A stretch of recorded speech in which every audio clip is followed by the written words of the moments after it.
El sistema de tribunales penales de Men. A continuación se describen los pasos básicos por los que pasa una persona acusada de un delito en el sistema de tribunales de justicia penal de Men desde el arresto inicial del delincuente hasta su sentencia. Este video es una breve descripción y no constituye un consejo legal. Le recomendamos que cualquier pregunta que tenga sobre su caso en el tribunal penal o el caso de alguien para quien está buscando información, se dirija a su abogado designado por el tribunal o a un abogado por cuyos servicios esté pagando. Ahora, repasemos cada paso del proceso. El delito. Para que alguien ingrese por primera vez al sistema de tribunales penales de Men, primero debe ser acusado de un delito. No es necesario que el individuo haya cometido un delito, la agencia policial que lo arresta simplemente debe tener una sospecha razonable de que la persona arrestada era el delincuente. El arresto. Un arresto es el acto de aprehender y poner bajo custodia a una persona, es decir, capturarla y detenerla en una cárcel de la ciudad o del condado hasta que se pueda recopilar más información sobre el delito y se puedan tomar decisiones sobre los próximos pasos en el proceso legal. El arresto también puede deberse a la emisión de una orden judicial. Reserva. El arrestado es llevado a una comisaría y fichado. El reserva incluye que le tomen una fotografía y sus huellas dactilares, además de que le hagan muchas preguntas sobre lo que sucedió que condujo al arresto, su historial personal y su estado de ánimo. Se inicia inmediatamente una investigación sobre sus antecedentes penales, pruebas o testigos. La mayoría de los abogados con licencia le recomendarán en este momento que permanezca en silencio y no proporcione ninguna información porque puede contar con que todo lo que diga será utilizado en su contra. Cuando se le permita hacer su única llamada, es mejor llamar a un familiar confiable o a un abogado porque sabrán dónde y cómo comunicarse con usted y podrán comunicarse en su nombre. Las compañías de fianzas y los abogados no siempre aceptan llamadas por cobrar, que es la única forma en que los arrestados pueden llamar. No es recomendable llamar a un amigo, pareja o cualquier persona involucrada en el delito. Detención. En el momento en que se toma la decisión de detenerlo en la cárcel, sus derechos se vuelven mucho más limitados. Si aún no ha hecho su única llamada, puede hacerlo mientras está detenido. Utilice este tiempo para comprender los cargos en su contra y sus próximos pasos, ya sea que incluya una fianza o una comparecencia ante el tribunal. Aunque es difícil, es el momento de tener paciencia. Los siguientes pasos varían, dependiendo del tipo de delito, la gravedad del mismo y el lugar donde ocurrió. Audiencias y comparecencias. Para que los arrestados tengan el debido proceso, que es el derecho a un trato justo a través del sistema judicial normal, las audiencias y comparecencias se llevan a cabo hasta el momento de la liberación o el juicio. Ejemplos de audiencias importantes incluyen la comparecencia inicial, también llamada primera comparecencia, lectura de cargos, audiencia preliminar y audiencia de fianza. El oficial que lo arrestó, la cárcel, el abogado o el tribunal le informarán al arrestado cuándo y dónde presentarse en las audiencias. El aviso podría estar en papel sin que se lo comuniquen en persona. Corresponde al tribunal decidir si las audiencias se llevan a cabo personalmente en una sala, por teléfono o por videoconferencia. Comparecencia inicial. También llamada primera comparecencia, es la primera vez que el arrestado comparecerá ante un juez. La comparecencia inicial ocurre dentro de 24 a 48 horas con excepciones si el arrestado está en la cárcel y posiblemente más si el arrestado está fuera de la cárcel bajo fianza. En la comparecencia inicial, el juez revisa la información del informe policial como el nombre, la dirección y el presunto delito cometido del detenido. A continuación, el juez informa al detenido de las acusaciones en su contra. El juez puede liberar al detenido si las pruebas en su contra son débiles, pero si existen pruebas suficientes, se establece la fianza. Si previamente se había establecido una fianza, el juez puede reconsiderar el establecimiento de una nueva fianza. El juez también informa al detenido sobre el derecho a guardar silencio y el derecho a tener un abogado. La comparecencia inicial no es el momento en que el acusado se declara culpable, sea culpable o no, y si se le hacen preguntas, las respuestas deben ser sí o no. Existe una excepción a no declarar culpabilidad en la comparecencia inicial porque a veces la comparecencia inicial puede ser la única comparecencia para delitos menores menos graves. La lectura de cargos.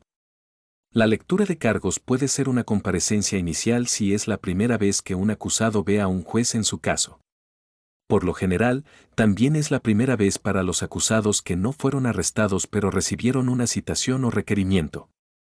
Si el acusado no tiene un abogado, el tribunal puede asignarle uno. Si aún no se ha establecido la fianza, se aborda en la audiencia del Tribunal de Lectura de Cargos, y si se solicita, el juez puede revisar la fianza y cambiarla o mantenerla igual.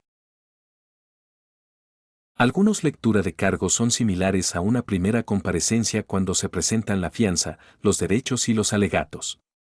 Un juez preguntará al acusado si comprende los cargos penales en su contra. Este no es el momento de discutir ni decir nada. Sí o no debe ser la única respuesta. Algunos lectura de cargos son más formales debido a cargos formales presentados por el fiscal o el gran jurado. Se puede pedir al demandado que se declare culpable. En algunos lectura de cargos más formal, el acusado recibe una copia de los cargos penales formales presentados ante el tribunal. Después de que el juez informe al acusado de sus derechos, el acusado o su abogado se declararán culpables de los cargos. Hay 3 opciones de declaración de culpabilidad. El acusado puede decir que es culpable, no culpable o no impugnado, lo que significa que no impugna los cargos pero no admite su culpabilidad. Audiencia preliminar. La audiencia preliminar solo se lleva a cabo si el acusado dijo que no era culpable durante la lectura de cargos o la audiencia judicial inicial y, por lo general, dentro de los 30 días. Piense en ello como un proceso de selección para reunir pruebas, informes de testigos e informes de incidentes para determinar si el caso debe ir a juicio. En algunos casos, el juez puede decidir que el acusado no es culpable y desestimar los cargos, lo que significa que se le devolverá el dinero de la fianza excepto los gastos judiciales y el acusado puede volver a casa. El acusado puede rechazar la audiencia preliminar e ir a la cárcel y esperar el juicio. Algunas audiencias preliminares se llevan a cabo por videoconferencia. Procedimientos previos al juicio. Los procedimientos previos al juicio comienzan después de la lectura de cargos e incluyen comunicación de ida y vuelta entre los abogados y el tribunal en preparación para el juicio. Los procedimientos pueden incluir solicitudes de descubrimiento de pruebas, mociones previas al juicio, o una conferencia previa al juicio.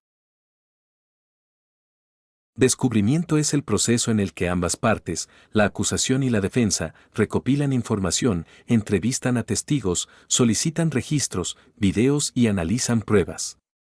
Ambas partes deben compartir la información que han recopilado. Esta información no incluye conversaciones entre el arrestado y su abogado. Las mociones previas al juicio son solicitudes formales de algún tipo de acción por parte del tribunal. Por ejemplo, existen mociones para suprimir, es decir, retener información injusta. Mociones de aplazamiento, es decir, retrasar el juicio por diversas razones. Moción para desestimar, es decir, retirar un cargo. O mociones de solicitud de descubrimiento. Una conferencia previa al juicio es una reunión entre los abogados de ambas partes y el juez asignado al caso. Los temas discutidos en las conferencias incluyen el material de descubrimiento disponible, qué pruebas o testigos pueden testificar en el juicio, fechas del juicio o circunstancias inusuales que podrían necesitar ser abordadas. Las conferencias previas al juicio se llevan a cabo en persona o mediante videoconferencia. La mayoría de los procedimientos previos al juicio no requieren la comparecencia del acusado. Este es el momento en que las partes discuten un acuerdo llamado acuerdo de culpabilidad. Acuerdo con la Fiscalía. La mayoría de los casos no van a juicio porque ambas partes llegan a un acuerdo de declaración de culpabilidad, en el que ambas partes intentan llegar a un castigo razonable basado en lo que se aprendió en los procedimientos previos al juicio. Solo se puede llegar a un acuerdo de culpabilidad si el acusado admite que es culpable a cambio de un castigo más leve. La razón por la que deben admitir su culpabilidad es porque no sería justo castigar a alguien que afirma que no es culpable. Si no se llega a un acuerdo de culpabilidad, el caso se lleva a juicio. Juicio. El juicio es donde ambas partes en un tribunal comparten su información frente a un juez o un jurado. Hay un orden establecido y reglas sobre cómo se presenta la información y el juez se asegura de que se sigan las reglas. En un juicio penal, el fiscal presenta pruebas y testimonios de testigos para intentar demostrar más allá de toda duda razonable que el acusado cometió el delito. El abogado del acusado presenta pruebas y testigos para demostrar que el acusado no cometió el delito. Después de escuchar todas las pruebas, el juez o el jurado decide el veredicto si la persona es culpable o inocente. Si se selecciona un jurado, se denomina juicio conjurado. Si un tribunal tiene solo un juez que escucha a ambas partes, se llama juicio de bancas. Si el acusado es declarado inocente, es absuelto porque no había pruebas suficientes en su contra y pronto sale de la cárcel o bajo fianza. Si se les declara culpables, el siguiente paso es la sentencia. Sentencia. La sentencia es el castigo que el juez decide que debe recibir la persona. Los jueces utilizan pautas de sentencia escritas por MEM para sugerir un castigo justo por el delito. Las sentencias pueden incluir una combinación de pena de cárcel o prisión, libertad condicional, multas, restitución, daños y otras condiciones. También se puede exigir libertad condicional después de cumplir la pena de cárcel o prisión o en lugar del encarcelamiento. Permite que el acusado regrese a la comunidad bajo reglas o condiciones específicas, tales como restricción de quién o dónde puede visitar el acusado, posible monitoreo con pulsera en el tobillo, reportarse a un centro de tratamiento o a un oficial de libertad condicional. Si una sentencia se considera severa, el abogado del acusado puede solicitar una apelación. Es importante que haga preguntas a su abogado y comprenda los pasos a lo largo del proceso judicial.